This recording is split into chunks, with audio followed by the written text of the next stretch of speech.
사도신경으로 우리 신앙을 고백하겠습니다. 나는 전능하신 아버지 하나님 천지의 창조주를 믿습니다. 나는 그의 유일하신 아들 우리 주 예수 그리스도를 믿습니다.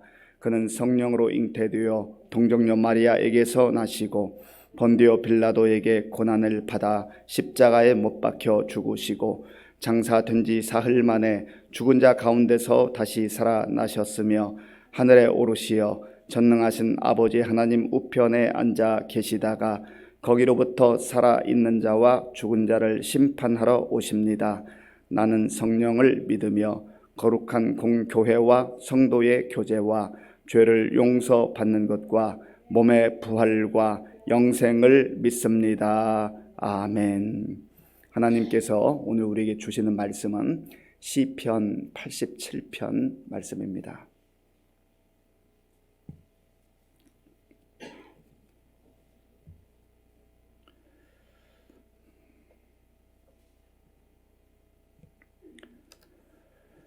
구약 성경 865조 시편 87편을 교독하겠습니다. 그의 터전이 성산에 있음이여 여호와께서 야곱의 모든 거처보다 시온의 문들을 사랑하시는도다.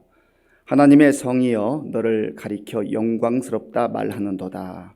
나는 라합과 바벨론이 나를 아는 자 중에 있다 말하리라.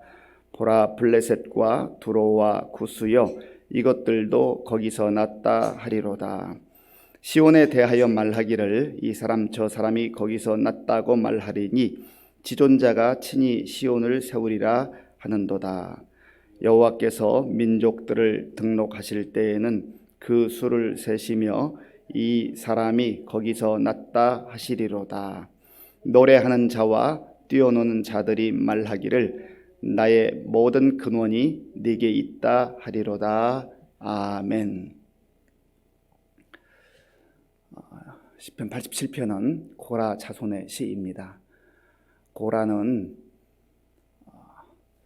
모세의 인도함을 받던 이스라엘 백성들 중에 지도자였습니다. 중간 지도자였는데 모세를 거역하고 모세를 거역했다는 것은 단순히 모세만이 아니라 하나님을 거역했다고 하는 그런 뜻입니다.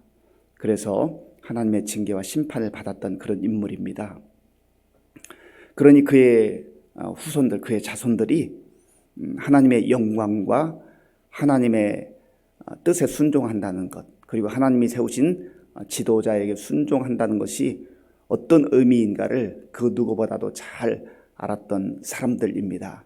그래서 그들의 조상 가운데 고라가 있다. 고라가 하나님의 심판과 징계를 받았다라고 하는 것은 그의 후손들에게 있어서는 늘 잊어버릴 수 없는 그러한 뼈아픈 교훈이기도 했습니다.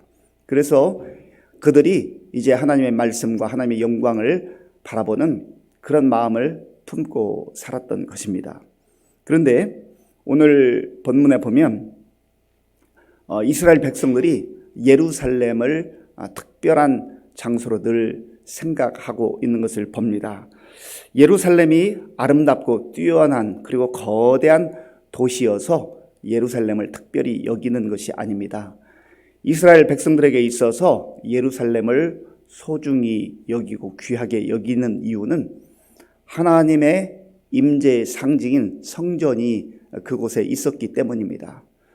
건물로서의 성전은 뭐 다른 건물보다 더 화려하고 더 대단한 그런 건물이어서가 아니라 하나님께서 임재하시고 또 하나님의 자녀들이 하나님의 백성들이 하나님께 예배드리는 영광스러운 장소였기 때문에 그 예루살렘이 또 예루살렘 성전이 이스라엘 백성들에게 있어서는 특별히 주목을 받는 것이었죠. 그리고 이 예루살렘은 무엇보다도 하나님의 언약, 하나님의 약속과 특별한 그런 관계가 있는 곳입니다. 하나님이 아브라함을 부르셔서 이제 약속의 땅으로 가라 명하셨고 거기까지 인도하셔서 이 땅을 내가 너와 너의 후손들에게 줄 것이라 그렇게 말씀하셨습니다. 아브라함의 몸에서 나는 자녀를 통하여서 거대한 민족, 아주 창대한 민족을 이루겠다고 말씀해 주셨는데 약속의 자녀 이삭을 주시고 세월이 좀 흘렀을 때에 네가 사랑하는 독자 그 이삭을 나에게 바쳐라. 그래서 하나님께서 인도하시고 또 아브라함이 그 이삭을 바치러 갔던 그 모리아 산이 있는 곳이 바로 예루살렘이기도 합니다. 그러니까 이곳은 이스라엘 백성들에게 있어서는 잊어버릴 수 없는 곳, 뗄래야 뗄 수 없는 중요한 장소가 되었던 것이죠.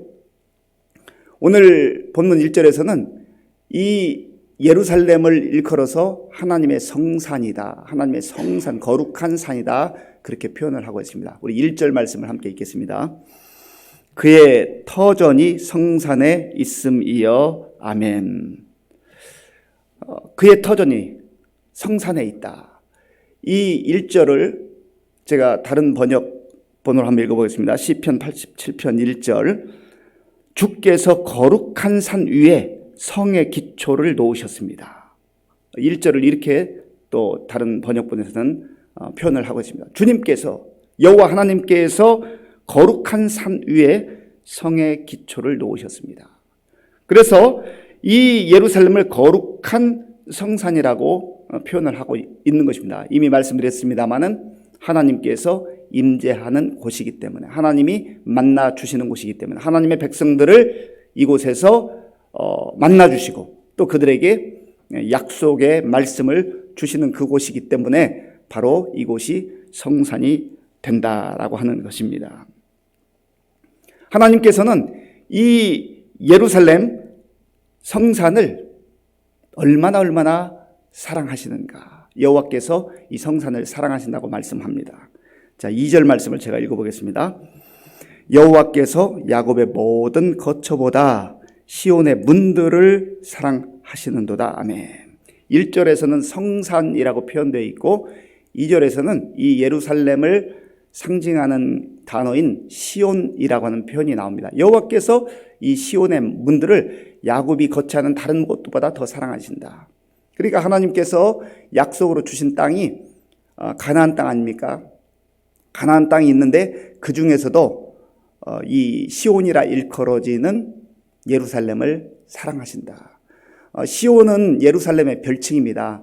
유다 백성이 나라가 망하고 남유다가 망하고 바벨론으로 끌려갔을 때 그곳에서 늘 고향을 그리워했습니다. 그리고 하나님께 예배를 드렸던 하나님의 성전이 있는 그곳을 사모하는 마음이 있었습니다.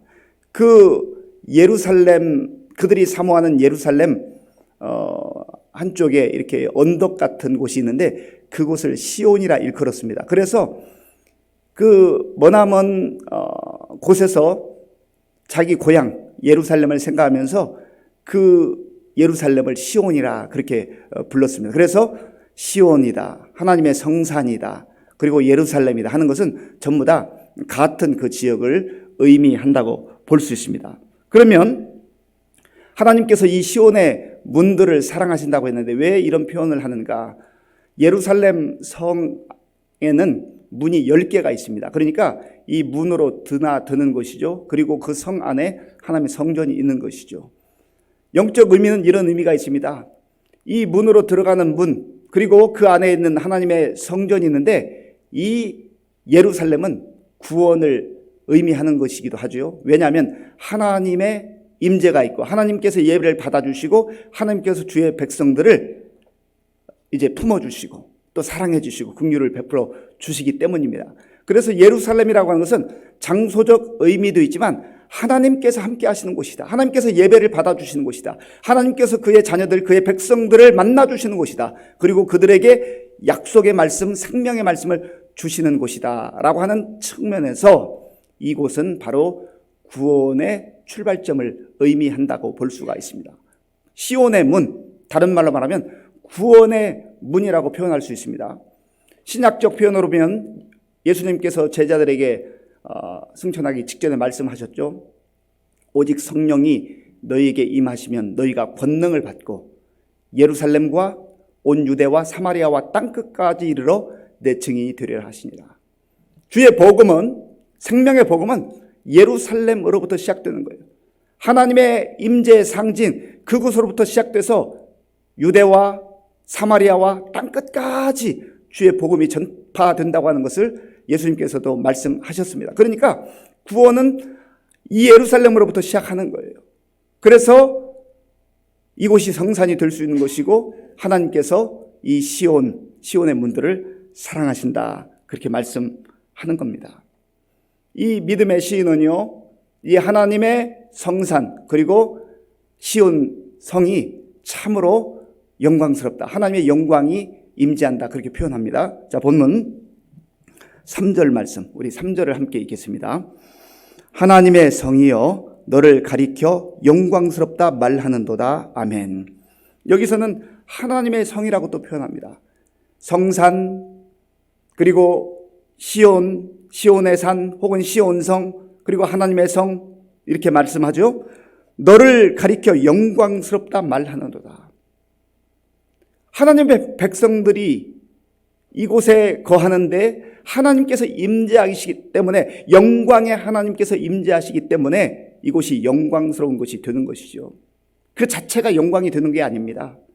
또 그곳에 거하는 하나님의 백성들이 그들 자체로 영광스러운 존재가 될 수 있는 게 아닙니다. 중요한 것은 하나님께서 함께 하시기 때문에, 하나님이 거기에서 다스리시고 통치하시기 때문에 그 성이 하나님의 성이 되는 것이요, 하나님의 영광이 임하는 곳이다, 그렇게 말하는 것이죠. 요한계시록 21장에 보면 거룩한 성 새 예루살렘을 말합니다. 거룩한 성 새 예루살렘은 이제 하나님의 나라를 의미합니다.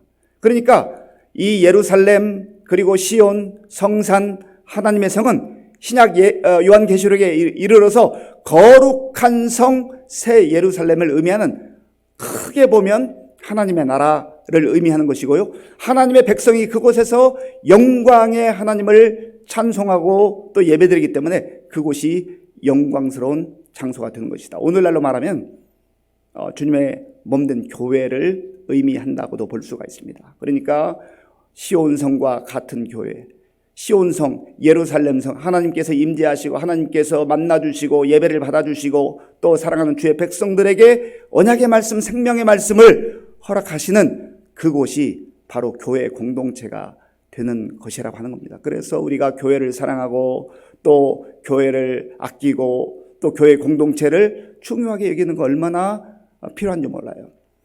여기서 교회라고 하는 것은 건물로서의 예배당으로서의 교회라고 하는 의미도 있지만 그보다 더 중요한 교회의 개념은 바로 저와 여러분들입니다. 사람들이에요. 성도들, 하나님께 구원받은 성도들, 하나님의 백성들을 일컬어서 교회라고 하는 겁니다. 예배를 드리는 장소로서의 예배당, 물론 소중히 우리가 여겨야 되겠지만, 그러나 사도 바울을 통해서 하나님께서 말씀해 주신 대로 성령께서 너희 안에 거하시는데 너희가 성전이 아니냐, 하나님의 성전이 아니냐라고 그렇게 말씀하지 않았습니까? 그래서 우리는 우리 자신을 성령께서 임재하시는 거룩한 성전으로 여길 뿐만 아니라 또 다른 사람도 주의 성령께서 임재하시고 주의 성령의 다스림을 받는 그런 성전으로 여기는 것이 필요하다고 하는 거예요. 우리는 교회 공동체이고 우리는 성령 공동체이기 때문에 그렇습니다. 그래서 우리 믿음의 선진들은 늘 이렇게 노래했잖아요. 우리도 그렇게 찬송합니다마는 시온의 영광이 빛나는 아침, 어둡던 이 땅이 밝아오네. 여기에 상징적 의미가 있죠. 이 세상은 어둡지만은 시온의 영광이 임하면 내 마음속에 어두웠던 그늘들이, 어두움이 떠나가게 되고 주께서 비추어 주시는 그 영광이 임하는 거예요. 하나님의 임재의 상징으로서의 그 영광이 임하는 것이죠. 예수님께서도 말씀하셨잖아요. 나는 세상의 빛이라. 예수님께서 우리에게 빛이 되시는 거예요. 예수님 만나면 어두움 속에서 움츠리고 살던 사람들이, 무엇인지 분간하지 못하던 사람들이 보게 되는 것이고, 그것도 영적인 눈이 열려져서 이제 영원한 하나님의 나라, 거룩한 성, 그 예루살렘 성까지 바라보면서 믿음으로 담대하게 그렇게 나아가게 된다고 하는 겁니다. 그런데 이 새 예루살렘 성을 의미하는 이 시온 성으로부터 복음이 예수님께서 말씀하신 대로 땅끝까지 이제 퍼져나간다 하는 것이 오늘 본문에도 또 표현됩니다. 본문 4절, 5절, 4절과 5절을 함께 읽겠습니다. 나는 라합과 바벨론이 나를 아는 자 중에 있다 말하리라. 보라, 블레셋과 구로와 구스여, 이것들도 거기서 났다 하리로다. 시온에 대하여 말하기를 이 사람 저 사람이 거기서 났다고 말하리니 지존자가 친히 시온을 세우리라 하는도다. 아멘. 여기서도 시온에 대해서 말하는데요. 그런데 4절에 보면 라합과 바벨론이 나를 아는 자 중에 있다. 여기서 라합은 성경에 나오는 그 기생 라합을, 사람을 말하는 게 아니라요, 이사야 선지자가 보면 이 라합은 애굽을 말할 때 라합이라고 하는 표현을 썼습니다. 그리고 바벨론, 블레셋, 두로, 구스는 이디오피아를 말하는데요. 이러한 하나님을 알지 못하던 백성들이 이제 시온 거기에서 났다, 그러한 말을 들을 때가 온다는 거예요. 그곳에서도 이방 민족이지만 복음이 예수님께서 말씀하신 것처럼 이제 땅끝까지 전해서 온 민족이 주께로 돌아오는 구원의 역사가 임하게 될 것이다. 그러므로 우리가 내가 주의 복음을 받고 하나님의 백성으로 하나님의 자녀로서 영광스러운 삶을 살 뿐만 아니라 이 복음은 나를 통해서 또한 계속해서 우리 이웃에게 또 가까운 나라에 세계 열방에 이르기까지 이 복음이 전파되어야 한다는 복음의 확장성에 대해서 늘 우리는 기억하고 또 그것을 위해서 기도하고 그것을 위해서 우리가 헌신하는 것이 얼마나 중요한가. 이것이 바로 하나님의 뜻이라는 것이죠. 그런데 여기에 보면 4절과 5절 그리고 6절에서 거기서 났다, 거기서 났다, 거기서 났다라는 표현이 3번이 나옵니다. 제가 4절을 한번 읽어보겠습니다. 나는 라합과 바벨론이 나를 아는 자 중에 있다 말하리라. 보라, 블레셋과 두로와 구스여, 이것들도 거기서 났다 하리로다. 여기서 거기서 났다는 것은요, 시온에서 이 구원이 흘러서 이 나라들까지 임하게 되었다. 자, 5절 읽어보겠습니다. 시온에 대하여 말하기를 이 사람 저 사람이 거기서 났다고 말하리니 지존자가 친히 시온을 세우리라 하는도다. 아멘. 거기서 났다. 생명이, 구원이 거기서 났다는 거예요. 이것은 하나님의 뜻입니다. 그래서 거기서 났다, 구원이 거기서 흘러넘치게 된다라고 하는 거예요. 6절 말씀, 6절 읽겠습니다. 여호와께서 민족들을 등록하실 때는 그 수를 세시며 이 사람이 거기서 났다 하시리로다. 아멘. 여호와께서 민족들을 등록하실 때, 민족들을 등록하신다는 의미는 세계 곳곳에 흩어져 있는 사람들이 이제 복음을 듣고 예수님을 영접하고 하나님의 자녀로서 살아갈 때 그 놀라운 구원이 거기서부터 시작됐다, 거기서 났다, 그렇게 표현된다는 것이죠. 이 거기라고 하는 의미는 바로 시온을 말하는 것이고 예루살렘 성을 말하는 것이고 오늘날 말하면 교회 공동체를 말하는 것이고 거룩한 성 새 예루살렘 하나님의 나라를 의미한다고 하는 겁니다. 마지막 7절 말씀.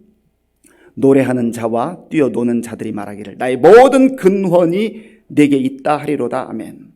노래하는 자들, 뛰어노는 자들, 구원받은 백성들이 여기에서 나의 모든 근원이 내게 있다. 근원이라고 하는 말은요, 야완이라고 하는 뜻인데 샘물이라는 의미가 있습니다. 샘물을 마셔야 우리가 살잖아요. 이 샘물은요, 생명을 상징합니다. 생명을 의미해요. 그래서 예수님께서 그 우물가에 물을 길러 나왔던 그 영적으로 갈급하고 물 앞에 오게 됐는데 육신적 갈급함, 목마름도 있지만 영적으로 갈급함 가운데 있었던 이 여인을 만나셔서 이렇게 말씀하셨어요. 요한복음 4장 13절에 이 물을 마시는 자마다, 이 우물물을 마시는 자마다 다시 목마르려니와 내가 주는 물을 마시는 자는 영원히 목마르지 아니하리니 내가 주는 물은 그곳에서 영생하도록 솟아나는 샘물이 되리라. 아멘. 그래서 예수님을 만나는 자마다 생명수를 마시게 되고 목마르지 않는 인생으로 이 땅을 살아갈 뿐만 아니라 영원한 하나님의 나라 거룩한 성새 예루살렘에 들어가서 하나님과 영생 복락을 누리게 된다고 하는 이 소망을 우리에게 허락해 주시는 것입니다. 이 약속의 말씀을 마음에 간직하시고 외형적으로는 예루살렘 성, 시온산, 시온이지만 또 영적으로는 몸된 주님의 교회, 그리고 더 나아가서는 하나님의 나라를, 천국을 의미하는 이 시온의 구원을 우리가 마음에 간직하고 또 누릴 뿐만 아니라 우리에게서만 머무르지 아니하고 만방에 이르기까지 복음이 증거되는 일에 우리가 귀한 또 복음의 일꾼들로 쓰임받기를 간절히 바랍니다. 기도하겠습니다. 아버지 하나님, 감사합니다. 하나님께서는 주의 백성들을 통하여서 시온을, 예루살렘을 사모하게 하시고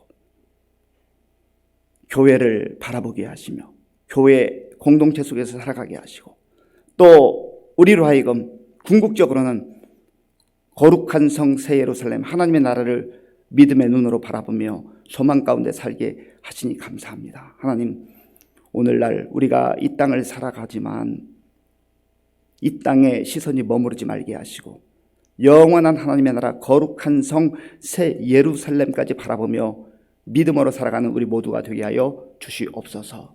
예수님의 이름으로 기도하옵나이다. 아멘. 주기도문으로 예배를 마치겠습니다. 하늘에 계신 우리 아버지, 아버지의 이름을 거룩하게 하시며 아버지의 나라가 오게 하시며 아버지의 뜻이 하늘에서와 같이 땅에서도 이루어지게 하소서. 오늘 우리에게 일용할 양식을 주시고 우리가 우리에게 잘못한 사람을 용서하여 준 것과 같이 우리 죄를 용서하여 주시고 우리를 시험에 빠지지 않게 하시고 악에서 구하소서. 나라와 권능과 영광이 영원히 아버지의 것입니다. 아멘. 교회 공동체가 거룩한 공동체가 될 수 있는 것은 하나님께서 함께 하시기 때문입니다. 성령께서 함께 하시기 때문에 그렇습니다. 외형적인 예루살렘도 중요하지만 그러나 더 중요한 것은 영적인 예루살렘 시온입니다. 주님의 임재가 있는 곳, 주님이 만나주시는 곳, 예배를 받아주시는 곳, 하나님께서 우리와 함께 하시는 그곳을 늘 사모하며 교회를 사모하며 또 하나님의 나라를 사모하며 살아가게 되라 기도하시고요. 또 우리가 이 영광을 누릴 뿐만 아니라 복음을 증거하는 복음 전도자들로 살아가게 해달라고 기도하시고 나라와 민족을 위해서 기도해 주시고요. 우리 교회와 성도님들을 위해서 기도할 때 어르신들 또 우리 다음 세대 또 질병으로 인해서 고난당하는 우리 환우들을 위해서 기도해 주시고 수험생들을 위해서 기도해 주시기 바랍니다. 세계 곳곳에 나가 복음을 증거하는 선교사님들을 위해서 기도하겠습니다. 아버지 하나님 감사합니다. 하나님께서 은혜를 베풀어 주셔서 오늘도 우리에게 좋은 날, 복된 날을 허락해 주시고 먼저 하나님 앞에 우리의 마음과 정성을 다해서 예배를 드릴 수 있도록 인도해 주셔서 감사합니다. 하나님 아버지, 우리가 부족하고 연약하지만 하나님께서 택하여 주셔서 거룩한 백성으로, 하나님의 백성으로, 하나님의 자녀로 이 땅을 살아가게 해주시니 감사합니다. 하나님, 우리가 이 땅을 살면서 이 땅에만 시선을 머물지 말게 하시고 하나님 교회 공동체를 통하여서 보여주시는 하나님의 구원을 늘 마음에 간직하며 영원한 하나님의 나라 거룩한 성 새 예루살렘을 바라보며 믿음으로 살아갈 수 있도록 주님 도와주시옵소서. 아버지 하나님, 우리의 중심에 늘 복음의 확신과 구원의 확신을 가지고 살아갈 뿐만 아니라 내 주변에 있는 사람들에게 주의 복음을 증거하는 복음 전도자로 살아가는 우리 모두가 될 수 있도록 도와주옵소서. 하나님, 우리 또한 눈이 열리게 하시고 우리나라뿐만 아니라 주께서 말씀하신 세계 모든 만방을 향하여서, 열방을 향하여서 우리의 마음이, 우리의 기도가 계속해서 나아갈 수 있도록, 확장될 수 있도록 주님 도와주시고 인도하여 주시길 원합니다. 아버지 하나님, 주의 성령께서 우리로 하여금 영광스러운 교회 공동체에 속하게 하시며 하나님의 백성으로, 하나님의 자녀로 살게 하셨사오니 이 놀라운 영광스러운 하나님의 자녀됨의 정체성을 늘 기억하게 하시고 오늘도 험한 세상 속에서 많은 어려움과 시련이 갈지라도 주저앉거나 포기하지 말게 하시고 믿음으로 살아가게 하시고 믿음으로 승리하는 우리 모든 성도들 다 되게